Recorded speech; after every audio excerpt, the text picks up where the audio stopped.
గగన్ రూపంలో ఉన్న ఆకాష్ ఫోటో చూసి ఒక్కసారి గగన్ షాక్ అయిపోతాడు.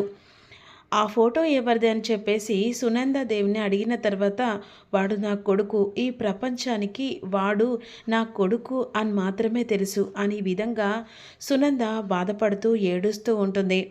యాక్సిడెంట్తో నా కొడుకు నాకు దూరమయ్యాడు. ఇప్పుడు నేను చనిపోయానని అందరికీ తెలుసు కదా, ఇప్పుడు భూమికి ఎలా దగ్గర కావాలి అని బాధపడుతుండగా, నువ్వు ఎలాగైనా సరే భూమికి దగ్గర కావాలి, ఇప్పుడు నేను వెళ్ళి ఇక నా భార్యకు దగ్గర అవుతానన్నట్టుగా గగన్ మాటలకు వెంటనే నువ్వు ఇలా వెళ్ళడం కాదు, నువ్వు ఆకాష్ రూపంలో అక్కడికి వెళ్ళాలి అని చెప్పేసి ఇక సునంద ఈ మాటలు విని వెంటనే గగన్ ఒప్పుకుంటాడు. ఎందుకంటే అపూర్వ కుట్రను, అపూర్వ వెనుకాలున్న శోభాచంద్రన చంపిన నిజాన్ని బయట పెట్టడానికి గగన్ రూపంలో ఉంటే నిజాలు బయటపడడే. అందుకని నువ్వు ఆకాష్ రూపంలో ఆ ఇంట్లో అడుగు పెట్టాలని చెప్పేసి సునంద వెంటనే తన కొడుకు ఎలా ఉండేవాడో అలాగనే తీర్చిదిద్దుతుంది గగన్ని.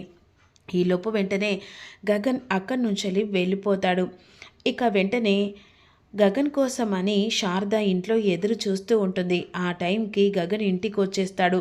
కానీ భూమి మాత్రం ఇక రాడు ఏమో అన్నట్టుగా భయపడుతూ ఈ విషయం ఎలా చెప్పాలి అత్తయ్యకు, ఒకవేళ తను బావ కాదు ఆకాష్ అని చెప్తే అత్తయ్య తట్టుకోగలదా అని కంగారు పడుతుండగా, ఏంటమ్మా వీడు ఎక్కడికి వెళ్ళాడు ఇంకా రావట్లేదని చెప్పేసి అంటుండగా, ఈలోపు వెంటనే అదిగో అమ్మా అన్నయ్య వస్తున్నాడు అని అనేసరికి భూమి షాక్ అయిపోతుంది.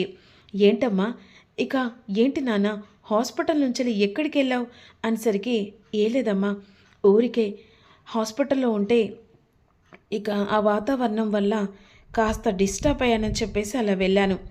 ఈలోపు మీరు ఇంటికి వచ్చారని తెలిసి ఇంటికి వచ్చాను. ఇలా ఉన్న సిచ్యువేషన్లో నువ్వు బయటికి వెళ్ళడం కరెక్ట్ కాదు నాన్న, ఇక లోపలికి భూమి లోపలి తీసుకెళ్ళేసరికి సరే అత్తయ్య అని చెప్పేసి ఆకాష్ను లోపలి తీసుకెళ్తుంది. ఇక ఏంటి ఆకాష్ గారు మీరు రారనుకున్నాను, అయినా నేనెలా రాననుకుంటున్నావు, ఇది నా ఇల్లు, అలాంటప్పుడు నేను ఇంటికి ఎలా దూరం అవుతాను అనుకుంటున్నావు భూమి అనేసరికి భూమి ఆశ్చర్యపోతుంది.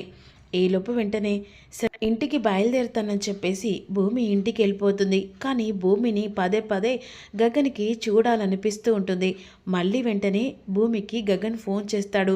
ఇదేంటి ఇంటికి వచ్చినాక మళ్ళీ ఎందుకు కాల్ చేస్తున్నాడు, కాల్ లిఫ్ట్ చేసి చెప్పండి ఆకాష్ గారు అన్న తర్వాత, రేపు పొద్దున రెస్టారెంట్కి వెళ్దాం.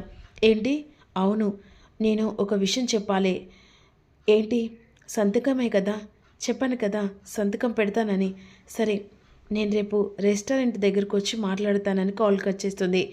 అది కాదు భూమి, నేనెవరో నీకు చెప్పడానికి, నీకు దగ్గర కావడానికి ఏదో రూపంలో ఆ దేవుడు ఇలా ఛాన్స్ ఇచ్చాడు అని చెప్పేసి ఇక మనసులో అనుకుంటూ ఉంటాడు గగన్. తెల్లారిసరికల్లా ఇక వెంటనే భూమి ఎదురు చూస్తుండగా ఆలోపు గగన్ వచ్చేస్తాడు. ఇక వెంటనే ఆకాష్ గారు మీరు నాతో ఏదో మాట్లాడాలనుకొని కాల్ చేశారు కదా, సంతకమే కదా, పేపర్ మీద సంతకం పెట్టేస్తాను, ఇక ఎలాగైనా మీ గురించి అత్తయ్యకు చెప్తాను అని ఈ విధంగా అంటుండగా, ఏం చెప్తారు, ఏం చెప్పాల్సిన అవసరం లేదు, ఎందుకంటే నేను ఆకాష్ని కాదు గగన్ని అని చెప్పేసేసరికి షాక్ అయి చూస్తూ ఉంటుంది. ఏంటి, నువ్వు మా బావవా? అలా అనట్లేదు భూమి గారు, ఇక మీ బావ నీకు దూరం అయ్యాడు కదా, ఆ ప్రేమను నీకు దగ్గర చేస్తాను, ఇక నుంచి ఆ ప్రేమ ఎంత అంటే అంత చూపిస్తాను మీ మీద, పంచ ప్రాణాల కంటే ఎక్కువగా ప్రేమిస్తాను అని తన చేయి తీసుకొని ముద్దు పెడతాడు. ఇక ఆ ప్రేమను, నీకు దూరమైన ప్రేమను మళ్ళీ తిరిగి ఇక మీ బావ రూపంలో నేను నీకు అందచేస్తాను. ఇప్పుడు ఇక నుంచి ఈ లోకంలో మనిద్దరం భార్యాభర్తలం అనే విధంగా తనని ఆట పట్టిస్తూ ఉంటాడు. ఇక తన చేతికి ముద్దు పెట్టడం, తనని పట్టుకోవడం, ఇదిగో ఆకాష్ పట్టుకుంటే నాకు ఒళ్ళు మండుతుంది, నువ్వు దూరంగా ఉండి నాతో మాట్లాడు.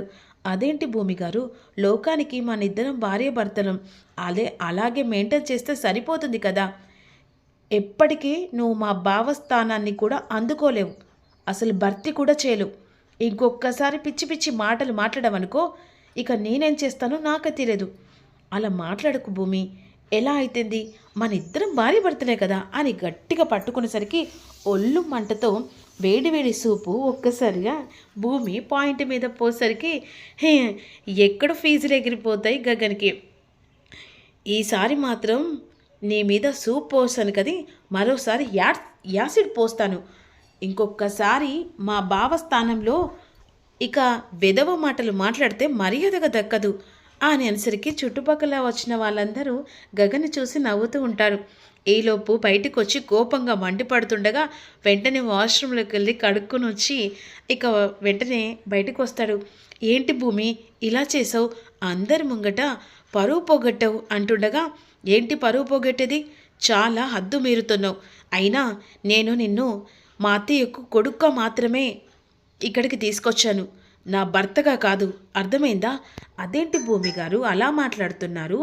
మీరు ఆల్రెడీ ఇక నన్ను భర్తగా అందరికీ పరిచయం చేశారు కదా, ఇక ఇదే కంటిన్యూషన్ చేస్తే సరిపోతుంది అంటున్నాను. ఇదిగో మళ్ళీ అన్నావు చూడు, నేనేం చేస్తా నాకు తెలియదు. వెట్ అని చెప్పేసి ఈ విధంగానే కోపంగా వెళ్ళిపోతుంది. ఇదే ఇలాగే నిన్ను రోజు ఏడిపిస్తే ఎంత ముద్దుగా ఉన్న భూమి అని ఇలా ముద్దాడుతూ ఉంటాడు. కోపంగా ఆటో మాట్లాడుకొని భూమి ఇంటికి వెళ్ళిపోతుంది. ఈలోపు సునందాదేవి దగ్గర నుంచి భూమికి ఫోన్ వస్తుంది. ఎందుకు వస్తుంది అనేది ఇక్కడ ఊహించిన ట్విస్ట్. వెంటనే ఇక సునందాదేవి మేడం ఫోన్ చేస్తుందని కాల్ లిఫ్ట్ చేస్తుంది. నమస్తే మేడం. నమస్తే భూమి. నీతో ఒక చిన్న ప్రోగ్రాం పడ్డది, చేస్తావు కదా? మీరు ఇంత అవకాశం ఇచ్చి నాకు ఫోన్ చేసి మాట్లాడమే నా గొప్పతనం. నేను వెంటనే బయలుదేరుతున్నాను మేడం అని చెప్పేసి, కాకపోతే సునంద అక్కడ ఆకాష్ ఫోటోను మార్చలేదన్నమాట. తను అలాగే ఆ ఫోటో అక్కడ పెడుతుంది. ఇక డాన్స్ గురించి మాట్లాడడానికి భూమిని పిలిపిస్తుంది. వెంటనే భూమి అక్కడికి వచ్చేస్తుంది. ఇక ఒక రూమ్ దగ్గర మాత్రమే, అంటే హాల్లోని తను సోఫా ఇటు దిక్కు కూర్చుంటే సోఫా వెనకాల ఫోటో అక్కడ దూరంగా ఉంటుంది. ఇక మేడం అని చెప్పేసి పిలుస్తుంది. ఈలోపు సునంద వచ్చి ఇక మాట్లాడుతూ ఉంటుంది. ఇక వెంటనే అన్ని కారణాల వల్ల అకాడమీకి దూరమయ్యాను, బావ దూరమయ్యాడు, బావ ఎక్కడున్నాడో తెలియడు అని బాధపడుతూ ఏడుస్తూ ఉంటుంది. ఈలోపు వెంటనే ఇక ఏదో ప్రోగ్రాం అని చెప్పేసి అన్నారు కదా మేడం, ఎలాగైనా సరే ఆ ప్రోగ్రాం నేను చేస్తాను అని ఈ విధంగా భూమి అంటుంది. దానికోసమే మాట్లాడడానికి పిలిపించాను. ఇక ఇదైతే ఓకే కదా? ఏ డిస్టర్బెన్స్ లేదు కదా? లేదు మేడం, నేను చేస్తాను కదా. అమ్మ కోరిక నెరవేర్చడానికి, బావ ఆశయం నెరవేర్చడానికైనా ఖచ్చితంగా చేస్తానని మాటిచ్చి ఇక వెళ్తున్నాను అని చెప్పేసి వెళ్తుండగా ఈలోపు తన ఫోన్ మర్చిపోతుంది. ఫోన్ కోసం అని మళ్ళీ తిరిగి వచ్చేసరికి ఫోటో ఆపోజిట్లో ఉంటుంది. ఆ ఫోటో చూసి గుండెలు పగిలిపోతాయి. వెంటనే ఫోటో దగ్గరికి వెళ్ళేసరికి సునందాదేవి మళ్ళీ హాల్లోకి వస్తుంది.